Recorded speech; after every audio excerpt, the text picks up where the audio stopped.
Nah, minggu ini kita akan membahas tentang kemarahan yang berdosa. Nah, saudara coba pikirkan, marah itu dosa apa enggak?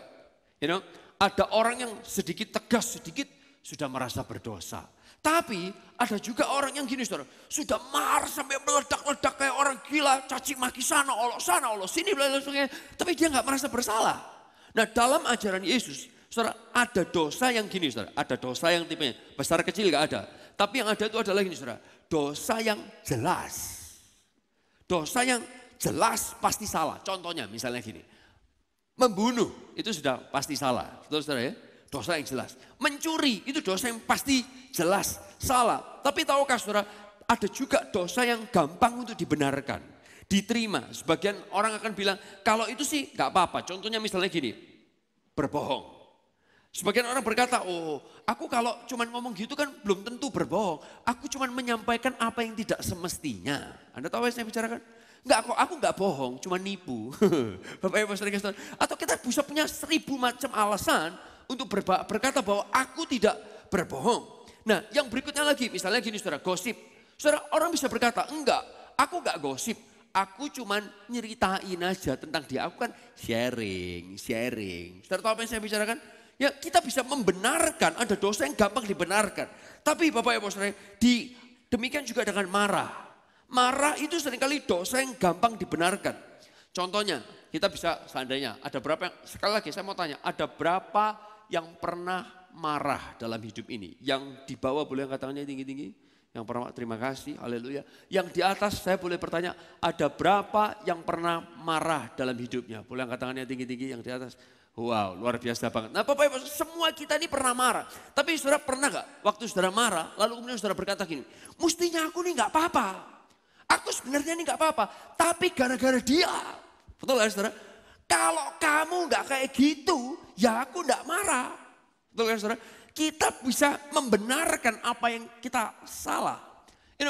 Marah ini adalah dosa yang gampang dibenarkan. Kita cari alasan. Kalau gak gara-gara dia, kalau gak gara-gara kamu, kalau bla bla bla, kita bisa punya alasan. Nah Bapak Ibu Saudara, ini, tapi kita perlu lihat bersama-sama bahwa marah itu punya akar. Dan ada tipikal marah yang ini saudara, sinful anger, kemarahan yang berdosa. Nah ada sebuah kata yang saya kepingin saudara tangkap hari ini baik-baik, oke? Ada catat kata-kata ini baik-baik, jadikan ini rema buat saudara. Kata-katanya berbunyi seperti ini. Our response to anger, that is the thing that lead us to do the right things or wrong things. Respon kita terhadap amarah, itulah yang menolong kita, mengarahkan kita untuk melakukan hal yang benar, atau hal yang salah. Saya ulang sekali lagi. Respon kita terhadap amarah, itulah yang menuntun kita untuk melakukan hal yang benar atau hal yang salah. Nah suatu ketika saudara, seperti weekend biasanya, di mall itu parkir, apalagi jam makan siang pasti susah. Saudara tahu apa yang saya bicarakan? Cari parkir susah. Kalau saudara masuk ke mall on the weekend, di jam makan siang itu kayak harus berdoa minta mujizat puasa 40 menit Bapak Ibu Saudara. Baru saudara menemukan sebuah tempat parkir. Nah suatu ketika ada seorang ibu, oma, oke, sudah tua gitu. Cucunya mungkin sudah 8, mungkin atau 10. Dia naik mobil Mercy, baru, kinclong, nice. Dia jalan cari parkir. Wah begitu dia lihat sebuah tempat parkir, dia hati-hati parkir Mercy-nya, dia maju sedikit perlahan-lahan. Namanya oma kan, nyetirnya gak bisa, brusut, gak bisa, dia pelan-pelan. Nah waktu dia ambil ancang-ancang mau mundur, ternyata ada sebuah mobil Toyota butut. Yang nyetirnya dengan kencang sekali, dia langsung nyelonong ambil parkir yang oma ini mau parkir. Nah Bapak Ibu Saudara, setelah diparkirin sama mobil Toyota tua butut ini, setelah dia parkir, dia keluar dari mobilnya dengan pede. Seorang pria muda. Oma ini dengan dia lihat, dia noleh. Ini orang gila apa sinting gitu Bapak Ibu Saudara. Lalu kemudian oma ini keluar dari mobilnya dan oma ini berkata, Cu, mungkin gitu saudara ya. Cu, oke. Cu, kamu kan tahu saya mau parkir di sana. Oma ini sudah tadi mau sedikit berbeda tapi dia menahan dan keluarlah. Cu, Bapak Ibu saudara kasih Tuhan. Lalu kemudian dia berkata, kamu kan tahu tadi aku mau parkir di sana. Kenapa kamu nyerobot parkiranku? Si pria muda ini berkata, kalau aku gampang aja.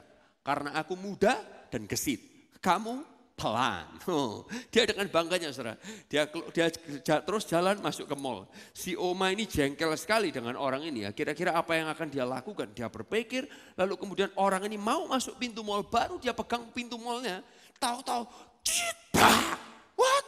Dia pikir maju lagi. Lu. Apa tuh? Karena dia penasaran, aku tadi habis berantem sama seorang Oma, dia kembali ke parkirannya dan dia lihat saudara, mobilnya dia ditewabrak sama Oma ini maju lagi, mundur lagi, ditewabrakan lagi, maju lagi, ditewabrakan lagi. Oh, si cucu yang dia pikir dia cowok gesit ini, dia berdiri di depan mobil sekalipun, ditobrakkan lagi mobilnya bapak. Dan kemudian setelah itu Oma itu keluar dari mobilnya. Ya si anak pria muda ini bingung, dia tanya, loh Oma, kenapa Oma tabrak mobil saya? Karena aku tua dan kaya, dia bilang. Dia jengkel banget saudara, dia pikir kamu muda dan gesit tapi kamu miskin, gak punya apa-apa, goblok. Mungkin gitu saudara.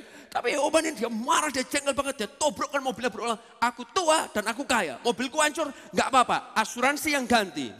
That's it, Bapak Ibu sering kasih. Nah, orang bisa ngalamin kemarahan dalam segala hal. Dan ini saudara, respon kita terhadap kemarahan itulah yang menolong kita melakukan hal yang benar atau melakukan hal yang salah. Nah, kita akan lihat firman Tuhan bersama-sama di Efesus pasal yang keempat.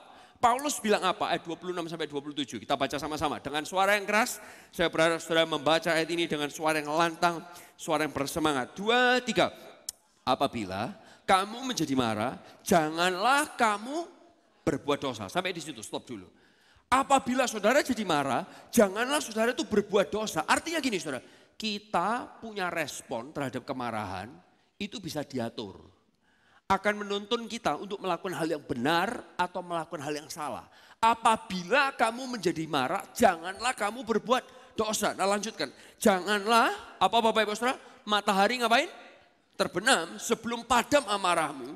Dan janganlah, saya suka kata-kata berikutnya nih saudara. Dan janganlah beri kesempatan kepada siapa? Iblis. Lebih keras lagi dong. Janganlah beri kesempatan kepada iblis. Saudara, kata-kata memberi kesempatan itu artinya topos. Artinya gini saudara, opportunity atau control room, ruang kendali. Saya mau tanya sama saudara, ada berapa di antara saudara yang pernah berkata gini, please, Sinio, kendalikan hidupku. Ada yang pernah? Saya rasa kita nggak pernah. Kita semua nggak mau melakukan hal itu. Tapi kapan kita ini memberi kesempatan kepada iblis untuk mengendalikan hidup kita? When? Kapan? Karena saudara tahu, ketika saudara naik kapal pesiar yang besar sekalipun, kolam renangnya gede, restorannya banyak, ada teaternya dan lain sebagainya. Tapi saudara, kolam renang, kamar yang banyak, restoran, teater itu tidak mengemudikan arah dari kapal tersebut. Yang mengemudikan adalah ruang kemudi yang enggak besar, kecil. Demikian juga dengan pesawat yang gede. Mau naik yang business class lah, yang first class, ya, yang king class lah, yang whatever class lah Bapak Ibu Saudara. Tapi semua seat yang ada itu tidak mengendalikan arah dari pesawat. Yang mengendalikan adalah ruang kemudi. Nah demikian juga dengan kehidupan kita. Seringkali kita nganggap begini saudara, maaf ya. Cuman gitu aja kok. Cuman gitu aja kok. Tapi begitu iblis itu masuk dapat kesempatan dalam hidup saudara. Perhatikan saya baik-baik. Dia punya kesempatan untuk mengendalikan kehidupan saudara. Meskipun kecil, meskipun simple. Tapi itu bisa jadi ruang kendali dan itu bahaya. Jangan beri kesempatan kepada iblis. Katakan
Oh, dia tahu karena kebun binatang itu jelek di Surabaya. Dia datang ke kebun binatang di rumahnya. Dari binatang A sampai Z, semua dia sebutkan. Semua dia hancurkan. Semua suaranya dia lontarkan. Bapak Ibu Saudara, Amsal 29 ayat 11 berkata, orang bebal itu melampiaskan seluruh amarahnya. Tetapi orang bijak yang akhirnya meredahkan. Seorang suami, dia kalau di rumah tuh nyantai, chill. Nonton TV, nonton DVD, santai. Tapi suatu ketika istrinya tuh kaget. Ketika lihat suaminya ini pergi main volley, kalau main volley itu marahnya tuh luar biasa. Kalau main volley itu tegangnya luar sampai istrinya bilang, "Pa, jangan ketegangan itu dibawa ke rumah." Karena menakutkan. Bapak Ibu Saudara, seringkali kita juga kayak gitu. Mungkin saudara lagi memperbaiki rumah. Suatu ketika ada seseorang rumahnya itu bocor airnya, air panas bocor. Dia berusaha memperbaiki, waktu dia perbaiki, ternyata air panas itu muncrat kena ke badannya, dia marah banget, dia lemparkan obengnya dan lain sebagainya. Why? Karena ini saudara, tipikal orang yang memuntahkan. Spewers, pemuntah.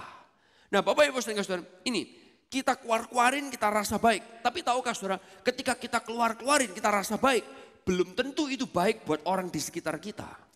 Keluarga kita, pasangan kita, anak-anak kita, orang tua kita, teman di kerjaan kita, teman di sekolah kita, teman di kantor kita, teman di gereja kita, sekalipun di mana-mana. Bahkan besar kerusakannya bagi orang di sekitar kita. Lebih dari yang kita bayangkan. Ini dapat melukai banyak orang. Nah tapi berikutnya saudara, Anda berkata, Esra, kalau aku dari lahir itu kalau ngamuk enggak gituan. Karena ada Roh Kudus yang menjagaku. Puji Tuhan, glory, haleluya, baik buat kamu deh. Atau saudara berkata, enggak, aku orangnya enggak gitu. Aku kalau orangnya marah, enggak perlu ngomong, aku diam aja, tenang aja. Enggak perlu ngeluarkan kata sampai 100, 200, enggak. Kalau aku cuma diam 1 bulan. Kurang, diam 3 bulan, kebanyakan, ya udah diem 1 tahun. Aku ndak ngomongin, ndak apa-apa, ndak usah diajak ngobrol, ndak masalah. Tak diemin, tak cuekin. Bapak Ibu Saudara, Anda pikir itu baik? Ternyata tidak juga. Karena gini, saudara lihat Mazmur 32 ayat yang ketiga. Dan ini pun juga menghancurkan. Kalau yang satu tadi yang meledak-ledak diluarkan semua itu menghancurkan. Yang bagian kedua ini juga menghancurkan. Mazmur 32 ayat 3. Selama aku berdiam diri, ini yang terjadi. Baca bersama-sama. Selama aku berdiam diri, apa yang terjadi? Tulang-tulangku menjadi lesu. Karena aku mengeluh sepanjang hari. Aku kalau diam belum tentu baik. Aku diam tapi aku mengeluh dalam pikiranku sepanjang hari. Saudara tahu apa yang terjadi? Tulangnya lesu semua. Gak salah Bapak Ibu Saudara, ada orang yang diam aja. Tahu-tahu sakit perut. Linu kabeh. Kenapa? Why? Memendam sesuatu. Bapak Ibu Saudara, ada contohnya di Alkitab juga. 2 orang anak sama-sama seperti cerita yang tadi. Yang kecil bilang, "Pak, aku minta harta bagianku." "Hah? Papa belum mati kamu minta harta bagianmu." "Enggak apa-apa, mau tak suntik mati sekarang." "Oh enggak apa-apa kamu tak kasih." Ya enggak gitu sih saudara. Lalu kemudian dikasih sama bapaknya hartanya. Dia dikasih lalu kemudian dia pergi foya-foya. Pada cerita semua dihabiskan, anak ini pulang. Sedangkan anak yang gede beda. Anak yang gede di rumah bantu usaha papanya, bisnis papanya, pabrik papanya, saya gak tahu apa. Pokoknya dia bantu. Wah kalau salah dimarah-marahin, kalau salah diolok-olokkan.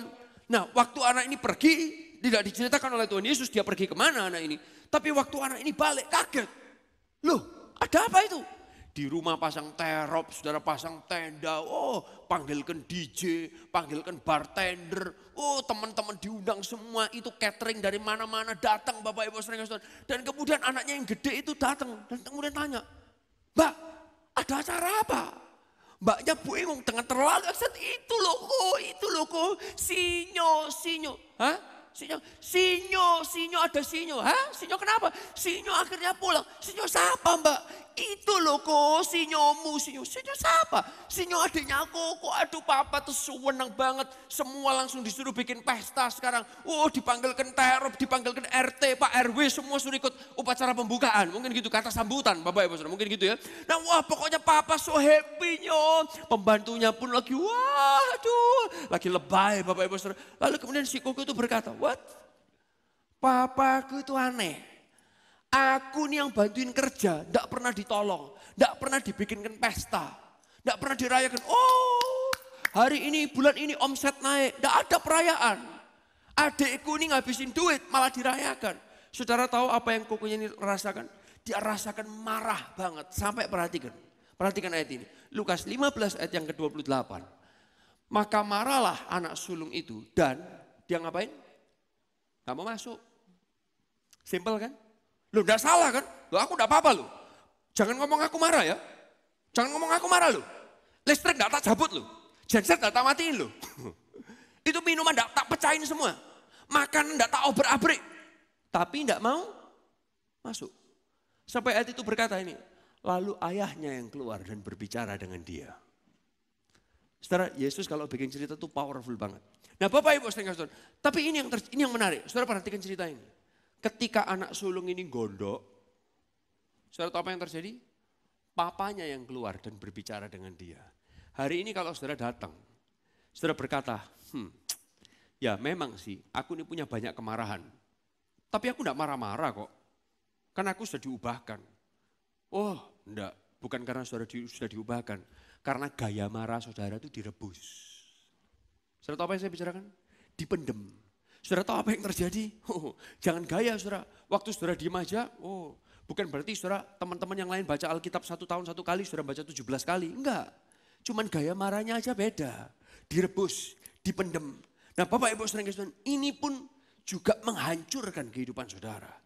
Bapak Ibu saudara, dan firman Tuhan mengajarkan kepada kehidupan kita. Kita perlu bisa melepaskan amarah yang kayak gini. Karena cepat atau lambat, kemarahan yang seperti ini akan menghancurkan. Suatu ketika ada cerita sebuah pembunuhan Bapak Ibu Saudara yang terjadi. Di mana ketika seorang wanita dengan rambut pendek, pirang, keriting, tingginya 160 something. Wanita ini dibunuh dengan cara dibakar. Pakai cairannya sipo. Dan di wanita ini ada bekas kalung dan liontin yang menggantung di situ.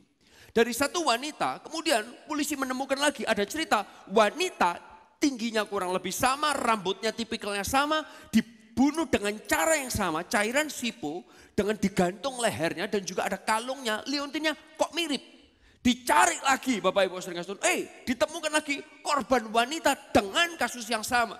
Nah waktu dicari di antara ketiga wanita ini ditemukan 3 wanita ini pernah kontak dengan satu pria ini. Nah Bapak Ibu Saudara, ketika pria ini diikuti oleh polisi, ternyata pria ini sedang mencoba membunuh wanita yang keempat yang udah dia culik. Dengan cara digantung, dipakein kalung dan mau dibakar pakai sipo. Nah waktu ketika polisi menangkap pembunuh ini, saudara ditangkap. Saudara ditanyain kenapa kamu melakukan hal ini? Saudara mau tahu kenapa?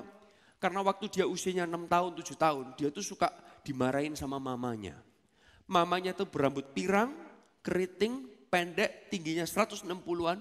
Dan mamanya pakai sebuah kalung. Dan mamanya kalau marah itu anaknya didudukkan, dibanting, diranjang. Anak ini masih usia 6 sampai 7 tahun. Dan kemudian anak ini dikatakan, kamu tuh anak goblok, kamu tuh anak gak berguna. Mama percuma punya anak kayak kamu.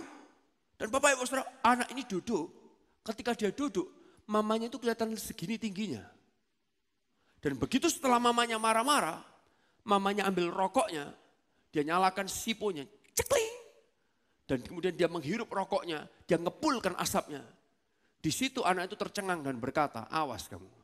Kalau gede gua bales lu. Tapi karena dia gak bisa balas mamanya, kalungnya ini diambil sama dia.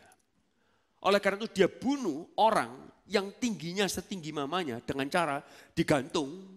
Supaya bisa berada posisi yang sama seperti waktu dia dimarahin sama mamanya. Dipakiin kalungnya mamanya, orang yang mau dibunuh disuruh ngolok-ngolokin dia. Katain aku goblok. Katain aku gak berguna, orang ini bingung. Disuruh ngatain, tapi kemudian begitu seorang itu melakukannya, ini yang dia lakukan. Disiram cairan sipo, kemudian dia dibakar. Begitu api mulai nyala, kalung itu ditarik. Dia pindah ke korban berikutnya, Apa yang anak itu lakukan saudara waktu mamanya marah-marah? Dia tidak tusuk mamanya pakai pisau dapur. Dia gak ngapa-ngapain, dia cuma diam. Tapi direbus. Ini yang terjadi juga dalam banyak kehidupan kita. Bapak Ibu Saudara, nah kemarahan yang seperti ini kemarahan yang berdosa. Saudara, antara Anda itu orang yang meluap-luap atau Anda itu orang yang menyimpan, tapi saudara tahu dalam diri saudara ada kemarahan yang berdosa yang ada di sana. Nah, sinful anger ini harus diapakan? Dengarkan saya baik-baik. Sinful anger ini harus dikeluarkan. Put it out. Kemarahan yang berdosa ini harus dipadamkan. Bapak Ibu sekalian Tuhan, kalau saudara lihat api itu bisa jadi baik, bisa jadi jahat. Kalau saudara lihat api, kalau saudara lihat tengah-tengah mati lampu, api itu dibutuhkan untuk jadi terang.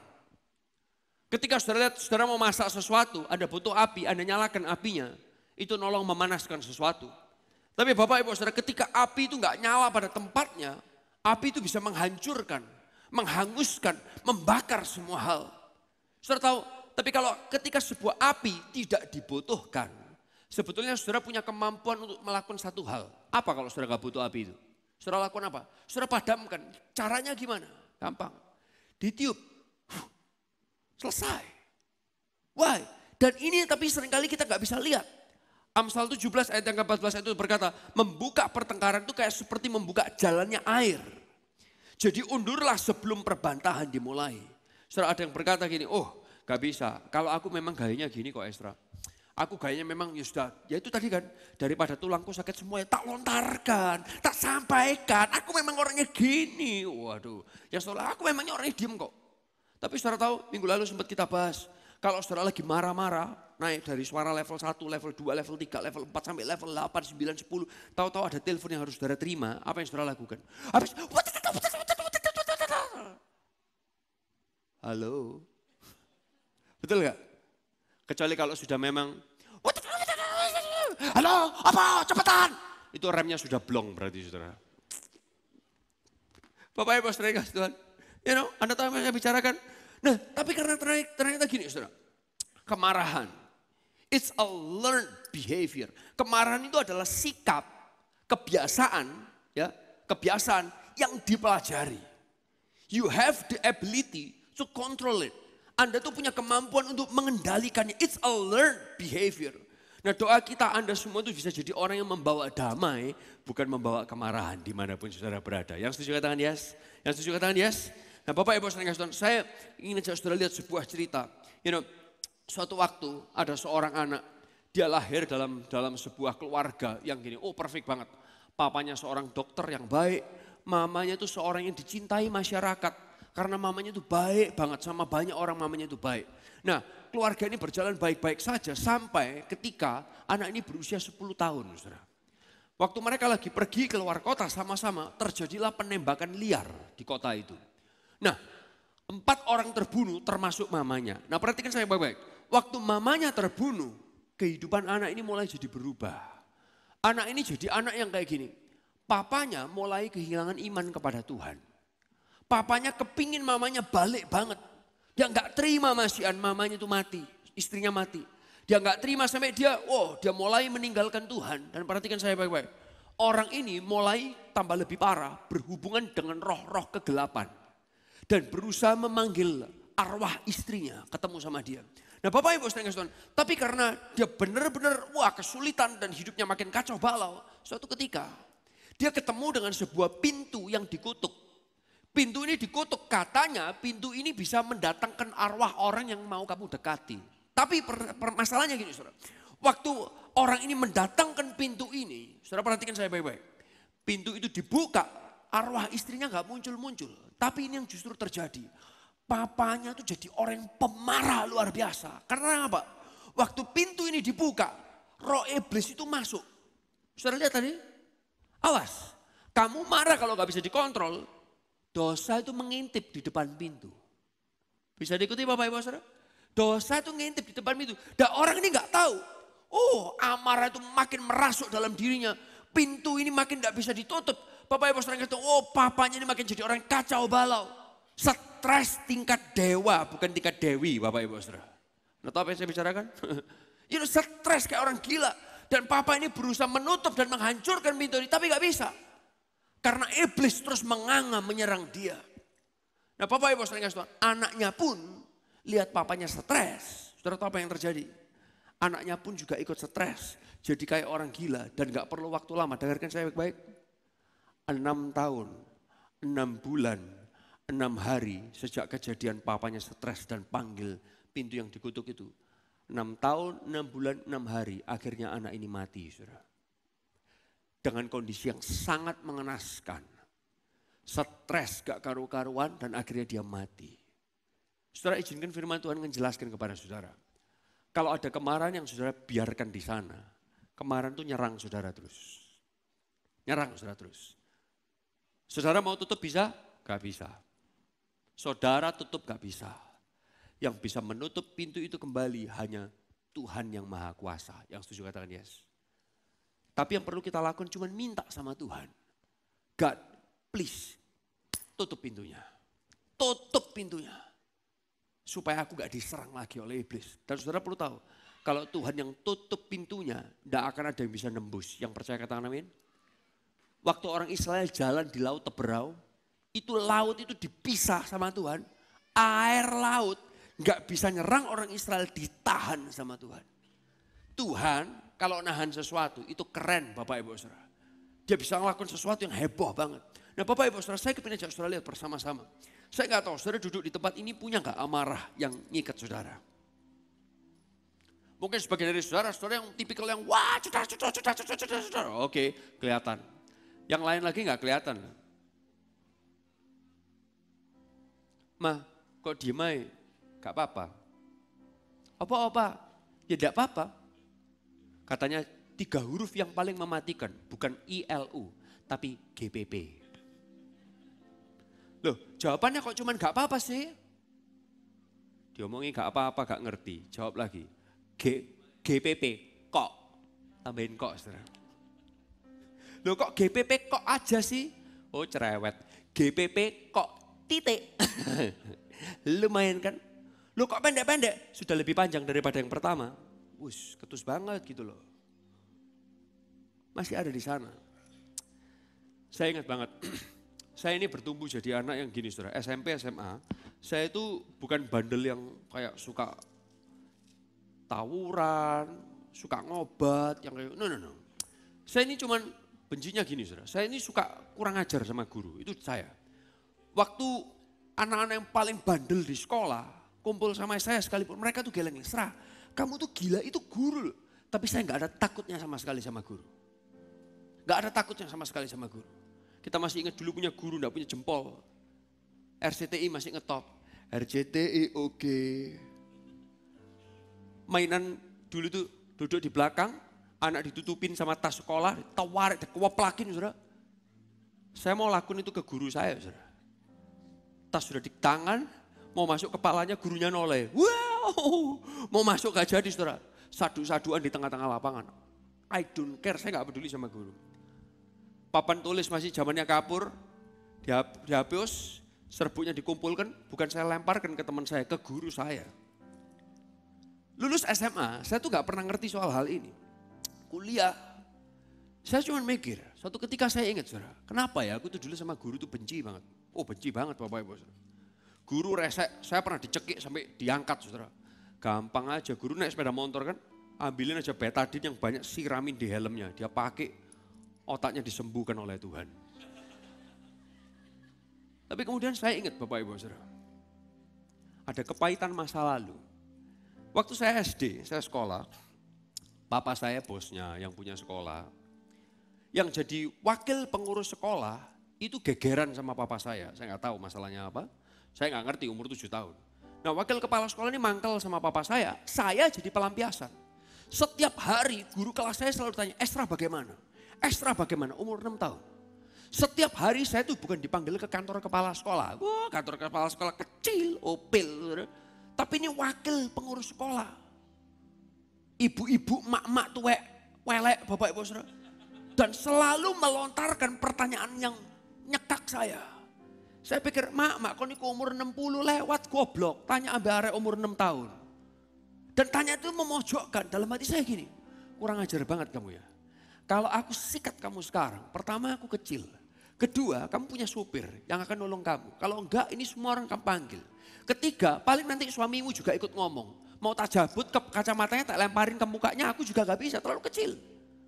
Dan saya seringkali dikerjain, saya difitnah banyak hal sama orang itu. Dan saya ingat saudara, setiap kali saya keluar dari kantornya dia, mau pulang, saya takut. Di depan kantor gereja yang ada logonya, saudara, saya takut. Saya nangis mesti di sana, saya harus bersihkan air mata saya. Karena kalau saya masuk ke rumah, Mama papa saya akan tanya, kamu dipanggil lagi ya di kantornya guru? Kalau sampai jawaban saya iya, saya kena lagi. Saya harus bersihkan muka saya di sana, saya cuci mata saya di keran sebelah sana. Saudara bisa lihat di situ. Saya bersihkan, saya pura-pura tersenyum. Beban saya umur 6 tahun, umur 7 tahun. Lalu saudara, saya tidak pernah tahu bahwa itu akan membekas. Orang itu pendek kata keluar dari sana. Ternyata itu yang membuat saya benci terus sama guru sampai saya SMP, sampai SMA. Saya selesai kuliah, saya pulang ke Indonesia, saya dengar orang itu sekarang pindah di Australia. Saya cari kota mana di Australia. Dalam hati saya gini, aku ingin balas orang ini. Kamu dulu bisa membuat aku terpojok. Kalau sekarang aku ketemu sama kamu lagi, kamu tak pojokkan sampai masuk neraka yang paling pojok, yang paling panas, paling banyak dosanya. Tak suruh manaskan 7 kali lipat. Oh, saya cari cara orang ini sekarang di kota mana. Saya sudah dengar, saya tunggu kapan saya dijadwal pergi ke kota itu, saya balaskan dendam saya. Di tengah-tengah kehidupan saya, saudara, gak tahu kayak gimana Tuhan ngingetkan saya. Saudara, orang itu nyebelin ya, banget, bajingan kelas tengi. Tapi Tuhan ngingetkan saya, kamu tahu gak, kamu tuh juga nyebelin di hadapanku.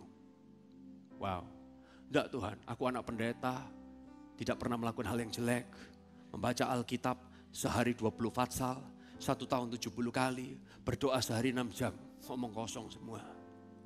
Kamu sadar gak, kamu tuh menyebalkan di hadapanku. Tapi ini yang Tuhan katakan, dengarkan saya baik-baik. Tapi kamu senyebel-nyebelinnya kayak gimana, aku milih mengampuni kamu. Dan di situ saya jadi belajar, saudara. Bisa gak kamu ngampunin orang itu? Percuma kamu jalanin hidup mangkel, kamu gak pernah lihat dia. Yang rugi siapa? Ya kamu sendiri. Yang rugi kamu sendiri. Di momen itu saya berkata, Tuhan, orang itu mungkin gak ada di sini. Minta maaf, sorry, gengsi ya. Tapi di momen ini aku berkata, aku melepaskan pengampunan buat orang itu karena aku diampuni.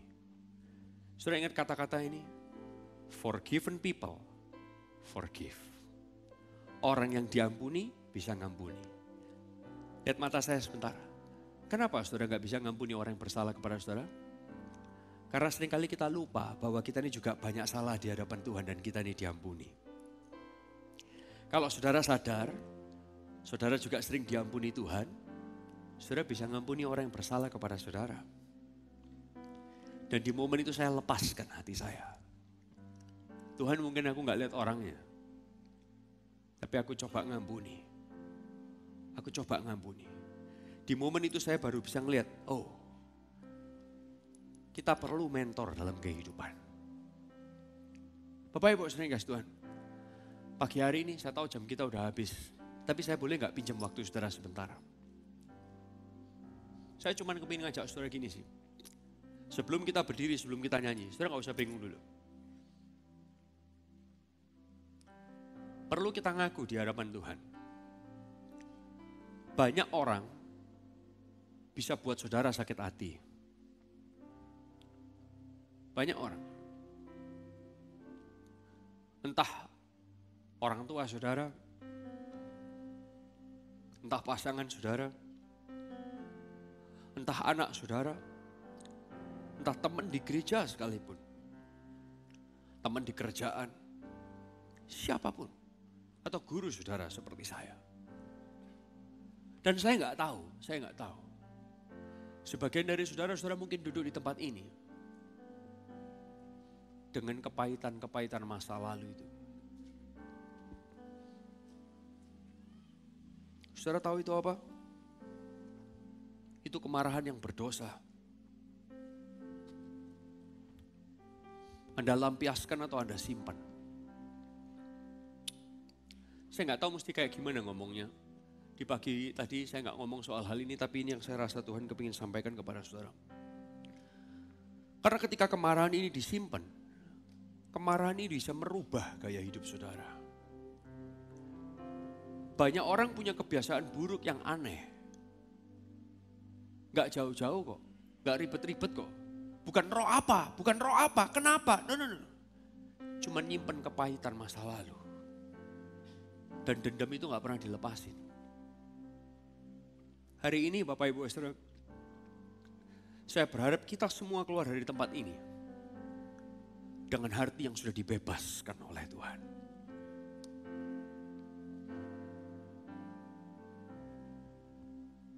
Apapun bisa terjadi dalam hidup ini. Tapi it's our response, respon kita yang menuntun kita melakukan hal yang benar atau hal yang salah. Pagi hari ini boleh saya undang saudara bangkit berdiri bersama-sama.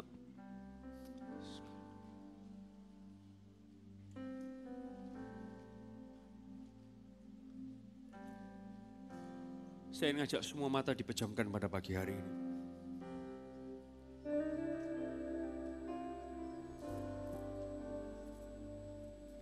Tuhan gak pernah tinggal diam.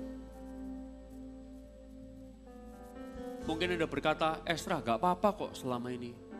Anda mungkin berpikir gak apa-apa, tapi orang di sekitar saudara melihat ada something wrong.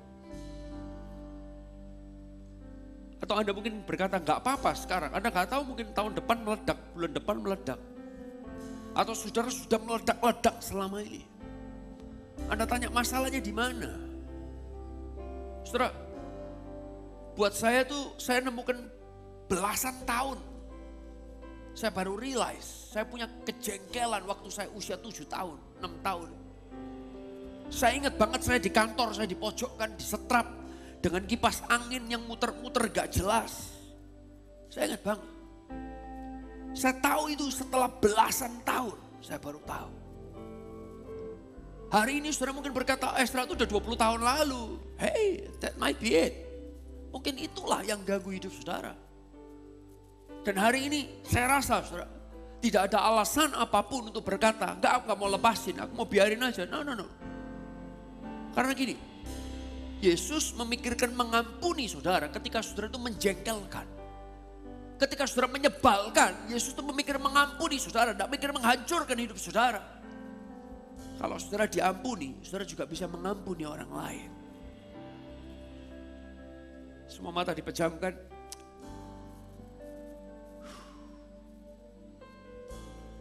Ada berapa pagi hari ini yang berkata, Tuhan, Engkau tahu ada sesuatu dalam hatiku Tuhan. Engkau tahu ada sesuatu dalam hatiku. Pagi hari ini aku gak mau biarkan. Tapi aku ingin Engkau bersihkan itu. Hancurkan itu. Aku terima pengampunanmu Tuhan. Aku terima pengampunanmu. Aku sadar aku bukan manusia sempurna. Aku terima pengampunanmu. Dan buat aku bisa mengampuni orang yang bersalah kepada aku. Kalau itu saudara, saya ingin ajak saudara letakkan tangan saudara di dada saudara sebentar aja. Sebentar aja, sebentar. Letakkan tangan saudara di dada saudara. Dan mulai berkata, Tuhan, aku terima pengampunanmu. Aku terima pengampunanmu. Aku gak sempurna. Aku terima aku diampuni. Aku terima aku gak sempurna. Dan aku dicintai sama Tuhan. Tapi di momen ini juga aku lepaskan pengampunan buat si A. Buat si B. Buat si C. Yang pernah melukai hatiku. Buat si D, buat si E. Oh, lepaskan pengampunan dalam nama Yesus. Lepaskan pengampunan dalam nama Yesus. Haleluya, haleluya.